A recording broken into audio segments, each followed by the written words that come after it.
international students. International students. International students. International students. International students. Today, I am announcing 3 principal measures. No further growth in the number of international students in Canada for 2024.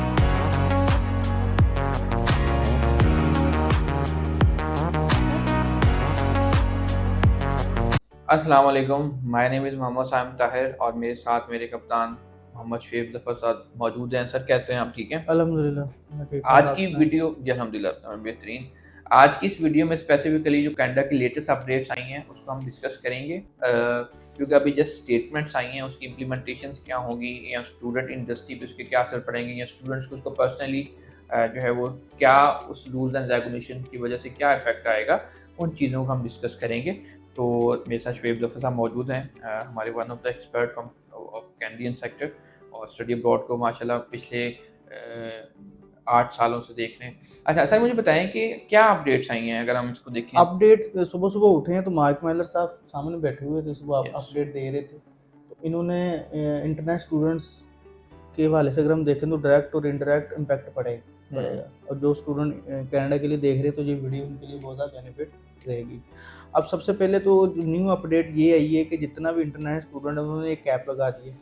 3,60,000 जो से हैं student, इन्होंने 224 में उनको visa grant करने study permit. जी बिल्कुल ऐसे ठीक हो गया। अब अगर हम कोविड में देखें तो थोड़ा सा जो है रेशो कम आई, तो उसके बाद इतने स्टूडेंट्स गए हैं, आपको पता है अकोमोडेशन और जॉब के बारे में बहुत ज़्यादा जो मसले मसाइल हैं। तो अक्सर आपने सोशल मीडिया में देखा होगा तो लोग बाहर वेट कर रहे हैं, तो उस तरह की बहुत सारी वीडियोस वायरल भी हुई हैं। वहाँ पे अकोमोडेशन के बड़े इश्यूज आए, फिर अर्निंग के बहुत ज़्यादा, जॉब्स के बहुत ज़्यादा इशू आए, तो जिसकी वजह से उन्होंने ये कैप लगा दी कि भाई मेरे कि हमने 3,60,000 360 PR इतने स्टूडेंट्स को देंगे। जी बिल्कुल ऐसे ही है। और मैं दूसरा आपको इसमें एक एडिशन करता जाऊं कि अगर हम इस फिगर को देखते हैं तो ये 36% जो है वो कम है पिछले साल से।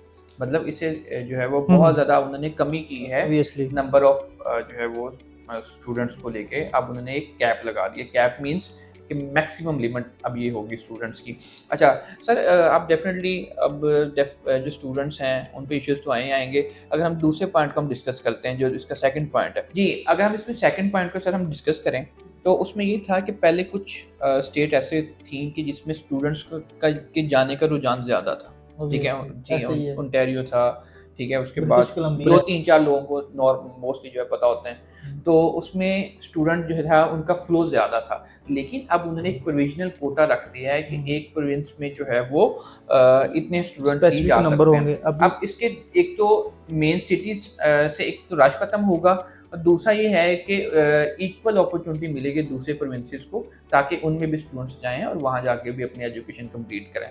तो हर प्रोविंस के अंदर इतने रिसोर्सेज होने चाहिए ना। जब एक स्टूडेंट अपना इतना स्टूडेंट चला गया, अब आप इतने रिसोर्सेज नहीं है। हाँ बिल्कुल, वो पहले वाली पॉइंट, इंटरनेशनल स्टूडेंट अगर ज्यादा बढ़ गए हैं तो जॉब्स का बड़ा इशू और अकोमोडेशन का इतना ज्यादा इम्पैक्ट पड़ा है। आपकी सोच है हाँ जी बिल्कुल, इंटरनेशनल स्टूडेंट्स के लिए उन प्रोविंस में जगह ही नहीं है रहने की। हाँ जी, तो ये इन्होंने अपडेट की है ताकि ये वहाँ पे जॉब्स को भी मैनेज किया जा सके और स्टूडेंट्स की जो बाकी रिस्पॉन्सिबिलिटीज़ हैं या लायबिलिटीज़ हैं उसको भी प्रॉपर्ली अकोमोडेट किया जा सके। तीसरा जो सैम साहब आया हुआ है वो बहुत इम्पैक्ट पड़ेगा इंटरनेशनल स्टूडेंट्स के हवाले से। अगर हम देखें तो अक्सर हमने देखा कि प्राइवेट इंस्टीट्यूट थे, 3-3 4-4 कमरों के कॉलेज बनाए गए थे और उन्होंने पता नहीं कैसे वो बड़े बड़े college, university public funded, normally ये जितने भी थे ये प्राइवेट इंस्टीट्यूट, अब इन्होंने पब्लिक फंडेड यूनिवर्सिटी के साथ किस तरह ला किया या क्या सिनेरियो था, वो एफिलिएटेड थे, जो भी सिनेरियो था, जिसकी वजह से एजुकेशन का लेवल वो जीरो, ऑलमोस्ट 19-20 का ही फर्क होगा। फीस का भी अगर देखें इतना ज़्यादा इम्पैक्ट भी नहीं है फीस का,